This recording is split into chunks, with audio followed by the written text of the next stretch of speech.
इत्थं यथा तव विभूतिर्भुजिनेन्द्र धर्मोपदेशनविदौ न तथा परस्य यदृक्प्रभादिनिकृता प्रहतान्धकारा तदृक्कुतो ग्रहगणस्य विकासिनोऽपि। जैन आगम में भक्तामर को जैन आगम की गीता कहा है। ये भक्तामर गाथा है। इस गाथा के प्रभाव से जीवन के सारे कष्ट, संकट, परेशानी, बंधन अपने आप टूट जाया करते हैं। एक बार जो अपने मन में भक्तामर के प्रति श्रद्धा रख लेता है, उसके सारे काम अपने आप सिद्ध हो जाया करते हैं। आस्था आपको रखना है। आपके जीवन की व्यवस्था आस्था के प्रभाव से अपने आप होती चली जाएगी। एक बार पूरे मनोभाव के साथ, तन्मयता के साथ आचार्य महंत स्वामी कहते हैं, हे प्रभु, जो विभूति आपके समक्षण में देखी जाती है, ऐसी विभूति और किसी देवताओं के पास नहीं देखी जाती है। जो कांति, जो प्रकाश, जो तेज सूर्य में देखा जाता है, वैसा तेज नक्षत्रों में और तारों में नहीं देखा जाता है। जिसके पास विभूति है, उसके पास ही आत्मानुभूति है। तीर्थंकर भगवान आत्मानुभूति में तल्लीन है। उनके पुण्य के प्रभाव से स्वर्ग के सारे देव चारों तरफ समोषण की रचना कर देते हैं और बता देते हैं कि जिनके पास ऐसी अनुभूति हुआ करती है, उसी के पास ही तीन लोक की संपदा दासी बन करके चारों तरफ पड़ी रहती है। आज सारे देश में भगवान सारे धर्मों में है। हिंदू भी कहता है मेरे भगवान, मुस्लिम में भी भगवान, सिखों में भगवान, ईसाई में भगवान, लेकिन एकमात्र जैन धर्म एक ऐसा धर्म है जिसमें भगवान भी है, लेकिन जो किसी धर्म में नहीं है, जैन धर्म में है, जिसे तीर्थंकर कहा जाता है।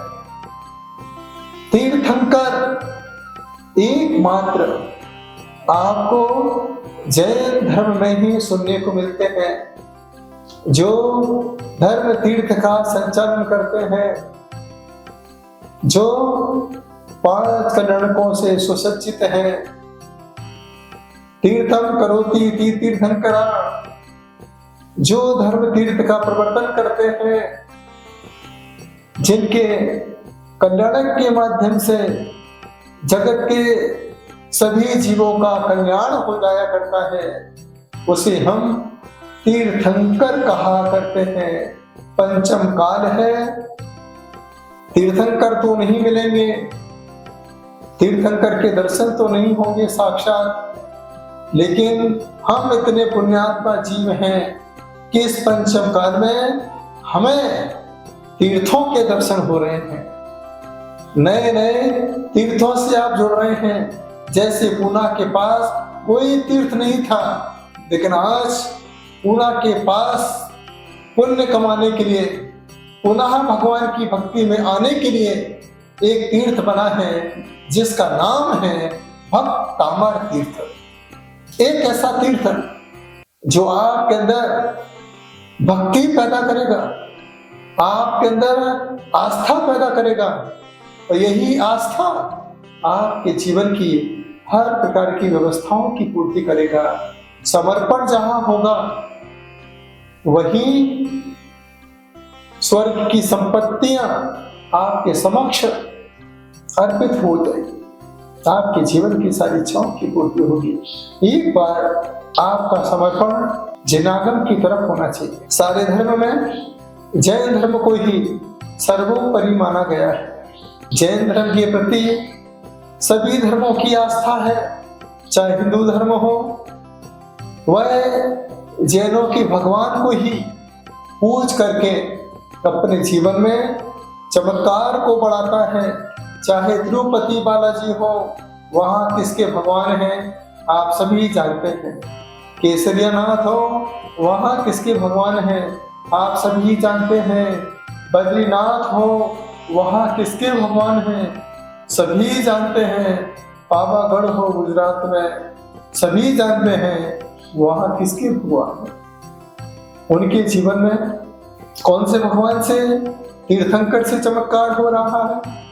आप देखिए मुस्लिम धर्म में वह भगवान के मंदिर में नहीं जाते हैं, वह भगवान के बाहर खड़े होके मानस्तंभ के दर्शन करते हैं। वह मस्जिद में मानस्तंभ की स्थापना करते हैं, जिसे चार मीनार कहा जाता है। चार मीनार का अर्थ क्या है? चतुर्मुखी भगवान, चारों तरफ से, चारों दिशाओं से सबको देखें, उसे मानस्तंभ कहा जाता है। आप देखिए सिख संप्रदाय जैन धर्म को ही फॉलो करती है, सिर को ढकती है, पैरों को धोती है, और जब वह गुरुद्वारे में जाते हैं वहां पर क्या रखा है? गुरु ग्रंथ साहिब। हारमोनियम बजता रहता है, तीर्थंकर की वाणी खिलती रहती है और चवड़ ढूंढते रहते हैं। वहां पर क्या है? एक ओंकार सतनाम, उसी का ही जाप चलता रहता है। जिनेंद्र भगवान की वाणी है, ओंकारम बिंदु संयुक्तम नित्यम ध्यायन्ति योगिनाः कामदं मोक्षदं चैव ओंकाराय नमो नमः। इस प्रकार से सिख संप्रदाय उस ओंकार के साथ सभी तीर्थंकर की वाणी को गुरु वाणी के रूप में पूजा करती है। ईसाई संप्रदाय में आप देखिए जीसस को सूली पर लटकाया गया है। यह बताया जा रहा है, संदेश दिया जा रहा है, यदि हमने संसार में पाप ही पाप किए हैं, इसी प्रकार से ये चार गति है, चार गति में इसी प्रकार से आपको लटकाया जाएगा। इसी प्रकार से कर्म के सूल आपको चुपके रहेंगे और यह संसार अनंत काल तक संसार में ही परिभ्रमण कराता रहेगा। यह किस धर्म ने सिखाया? एकमात्र जैन धर्म, क्योंकि यहाँ पर तिरने की कला है। स्वयं तिरते हैं और अन्य जीवों को भी भव से तिराते हैं, उसे यहाँ पर तीर्थंकर कहा जाता है। यह तीर्थंकर सिर्फ मनुष्य पर्याय को ही नहीं तिराते हैं, एक इंद्रिय जीवों को तिरा देते हैं। जब हम पत्थर को भगवान बनाते हैं, वह भगवान भी पूजनीय हो जाया करता है, उस पत्थर का भी उद्धार हो जाया करता है। जब हम जल से अभिषेक करते हैं, उस जल का भी उद्धार हो जाया करता है। हम जल को भी गंधोदक मान करके मस्तक पर लगाते हैं। जब हम दीप से आरती करते हैं, उस समय उस अग्नि का एक जीव का भी उद्धार हो जाया करता है। श्री जैन की आशिका दिया करते हैं। इस प्रकार से जब हम चवड़ उड़ाते हैं, वायु का एक जीव का उद्धार हो जाया करता है। जब मंदिर में हम फल समर्पित करते हैं, तो सभी वनस्पति का एक जीवों का उद्धार हो जाया करता है। आप विचार कीजिए, एक तीर्थंकर के समोषण में एक इंद्रिय जीव के जाने से उनका उद्धार हो जाता है, 2 इंद्रिय जीव का उद्धार हो जाता है, 3 इंद्रिय जीव का उद्धार हो जाता है, 4 इंद्रिय जीव का उद्धार हो जाता है, 5 इंद्रिय जीव का उद्धार हो जाता है। और आप तो भगवान के जैसे हो, आपकी आंखें भगवान की जैसी, कान, नाक, हाथ, पैर सब कुछ भगवान के जैसा है। क्या अंतर है? वो अंतर हमने पैदा किया है। वो वीतरागी हैं और हम वितरागी हैं, इतना ही अंतर है। इसी अंतर की वजह से हम व्यंतर बन के घूम रहे हैं, और वो अंतरात्मा के साथ परमात्मा की यात्रा कर रहे हैं। यह भाव आपको अपने अंदर पैदा करना होंगे। यदि आपको आज इस पंचम काल में तीर्थ क्षेत्र मिले हैं तो अपने जीवन में तीर्थ क्षेत्र पर अवश्य जाइए। वहां खाली हाथ नहीं जाना, अष्टद्रव्य लेकर के जाना, पूरे मनोभाव के साथ भगवान के दर्शन करना, पैरों को धोना, सिर को ढकना, शुद्ध वस्त्रों को धारण करके जो स्वर आपका चल रहा है वह स्टेप पर आप पैर रखते रखते स्वर के साथ आगे बढ़ते जाए। तो जैसे ही भगवान के दर्शन हो जाए, निस्सही निस्सही निस्सही के साथ नमोस्तु करते हुए 3 परिक्रमा सबसे पहले आपको लगाना है। उसके बाद जो भक्तामर तीर्थ है, यहाँ मूल नायक पद्म प्रभु भगवान है। बस आपका हृदय कमल की तरह खिलता रहे। किसी ने प्रश्न पूछा, इस तीर्थ का नाम तो भक्तामर तीर्थ है, मूल नायक आदिनाथ होना चाहिए। मैंने कहा तीर्थंकर की शुरुआत पंचम काल में आदिनाथ से हुआ करती है, और इस तीर्थंकर की पूर्णता भगवान महावीर स्वामी से हुआ करती है। इस पंचम काल में जो शरीर हमें मिला है, इस शरीर में सबसे ज्यादा कमल की आकार की उपमा की गई है। आप देखिए, सबसे पहले पैरों को कहते हैं चरण कमल, हाथों को कहते हैं कर कमल, हृदय को कहते हैं हृदय कमल, सहस्रार कमल। अब आप देखिए, जब सूर्य निकलता है तब कमल खिलता है। जब संत मिलते हैं, पद्म प्रभु भगवान के दर्शन हो जाते हैं, तो हृदय का कमल अपने आप खिल जाया करता है। इसीलिए मैंने यहाँ पर आप लोगों के लिए मूल नायक पद्म प्रभु भगवान रखे हैं। आइए पूरे मनोभाव के साथ पद्म प्रभु भगवान के दर्शन करके यही भावना भाएं, हे प्रभु पद्म प्रभु भगवान, सुरनर किन्नर गणधर फणधर योगी जन ध्यान लगाते हैं। आपका तो ध्यान सभी देवता लगाते हैं, मनुष्य पर्याय के जीव लगाते हैं, त्रियंची भी लगाते हैं। बस हे प्रभु, मैं भी इस पूना की पुण्य धरा पर आकर के अपने अंदर के परिणामों को निर्मल करना चाहता हूँ। इसी भावना के साथ तीर्थ क्षेत्र आपको तीर्थंकर से मिला सकते हैं। भगवान आपको सब जगह मिल जाएंगे। राम भी भगवान है, हनुमान भी भगवान है, भरत भी भगवान है, बाहुबली भगवान है, अनंत वीर भगवान है, ऐसे अनंत भगवान हैं। लेकिन तीर्थंकर 24 ही होंगे। भरत क्षेत्र में 24 होंगे, ऐरावत क्षेत्र में 24 होंगे, और जो विदेश क्षेत्र होता है जहाँ पर विद्यमान 30 तीर्थंकर कर्म भूमि हुआ करती है, वहाँ पर विद्यमान 20 तीर्थंकर हुआ करते हैं। तो आप अपने अंदर ऐसे परिणामों को निर्मल करते रहें। हे भगवान, इस वर्तमान काल में मैंने साक्षात तीर्थों के दर्शन किए हैं। यही तीर्थों के दर्शन हमें तीर्थंकर के दर्शन करा सकते हैं, हमारी आत्मा का कल्याण करा सकते हैं। और याद रखना, अजितनाथ भगवान के शासन काल में एक साथ 170 तीर्थंकर, आप कहोगे 170 तीर्थंकर कैसे हो सकते हैं? तो यहाँ पर 5 भरत के एक 5 ऐरावत, 5 ऐरावत में भी 5, इसके बाद 5 विदेह हैं। 5 विदेह में 32 उपविदेह हुआ करते हैं।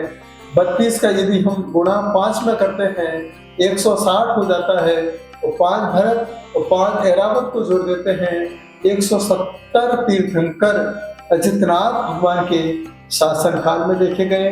आज भारत देश में तीर्थों की संख्या बढ़ती जा रही है, इसलिए बढ़ती जा रही है जिस वजह से हम सभी धर्म से जुड़े रहें, अपने अंदर की आत्मा का कल्याण कर सकें, हम अपने परिणामों को निर्मल कर सकें। अपने जीवन में यदि पुण्य जागा तो सबसे पहला काम पुण्य के जागते ही एक प्रतिमा की स्थापना अपने हाथों से अवश्य करना। उसके नीचे यदि आपका नाम लिख जाता है, जितना भगवान का अभिषेक होगा उतना गदोदक आपके नाम को मिलता रहेगा। आज आपका नाम भगवान की मूर्ति के नीचे लिखा है, कि जब भगवान का समोषण लगेगा वहां पर भी आपका नाम लेकर के आपके परिणामों को धर्म से जोड़ने का प्रयास किया जाएगा। ये अवसर आप सभी को मिला है। मैं चाहता हूँ आप सभी पुण्य लाभ प्राप्त करें। एक प्रश्न किसी ने किया कि तीर्थंकर और भगवान में क्या अंतर है? इतना ही अंतर हुआ करता है, भगवान के कोई चिन्ह नहीं हुआ करते हैं, लेकिन तीर्थंकरों को चिन्हों से पहचाना जाता है। तीर्थंकर के 1008 शुभ लक्षण हुआ करते हैं, जिसमें 900 व्यंजन होते हैं और 108 स्वर हुआ करते हैं। उसी में ही एक शुभ लक्षण है, चिन्ह जिसे कहा जाता है, जो तीर्थंकर के दाहिने पैर के अंगूठे में देखा जाता है। सौधर्मेंद्र जब तीर्थंकर बालक का सुमेरु पर्वत पर अभिषेक करता है, उसी समय वह दाहिने पैर के अंगूठे में जो चिन्ह दिखता है, बस उसी चिन्ह से तीर्थंकर के नाम को घोषित किया करता है। तो आप देखिए, चिन्ह होगा तो आपको तीर्थंकर के नाम पता होंगे। तो आज मेरा आपसे यही कहना है, सभी को तीर्थंकरों के नाम याद होना चाहिए, नाम के साथ उनके चिन्ह भी याद होना चाहिए। बहुत सारे लोग ऐसे हैं जिन्हें तीर्थंकर के कुछ नाम ही पता है, कुछ ही चिन्ह पता है। मेरा आपसे यही कहना है, जो आज तीर्थंकर का नाम लेता है, चिन्ह के साथ लेता है, एक दिन ऐसा आता है उसका भी नाम अपने आप पढ़ता चला जाता है कि यह अवसर आपको मिला है। आप इसका पूरा लाभ लें। हमारे जैन आगम में 24 तीर्थंकर होते हैं। 2024 आपके बीच में चल रहा है। 24 ही क्यों है? क्योंकि 24 घंटे भगवान का नाम चलता रहे, भगवान की शक्तियां 24 घंटे आपके साथ जुड़ी रहें। हर घंटे एक एक तीर्थंकर की आपको याद आती रहे। जब 24वां घंटा हो तो जैसे भगवान महावीर स्वामी ने दीपावली अमावस था, इस अमावस को भी ध्यान लगा के मोक्ष जाकर के प्रकाश ही प्रकाश पैदा कर दिया। बस मैं भी 24वें घंटे में उस भगवान महावीर स्वामी की याद करते हुए अपने अंदर अमावस का अंधकार छाया हुआ है, बस इसके अंदर सम्यक ज्ञान की प्रकाश से अपने आत्मा को रोशन कर सकूं और उस गति की यात्रा कर सकूं जिस गति की यात्रा भगवान महावीर स्वामी ने की है। यह तीर्थंकर आपको मिले हैं, तीर्थ के रूप में भगवान भी मिले हैं। भगवान के रूप में आप पंचम काल में भगवान कहे जाते हो। हम साधु को भी लोग भगवान कहते हैं, लेकिन हम साधु को कोई तीर्थंकर नहीं कहा करते हैं। तो तीर्थ पर आइए, भगवान की भक्ति करें, आराधना करें, धर्म ध्यान करें, पूजन करें, भक्ति करें, ध्यान करें और भक्तामर का पाठ करके अपने जीवन का कल्याण करें। यही हमारी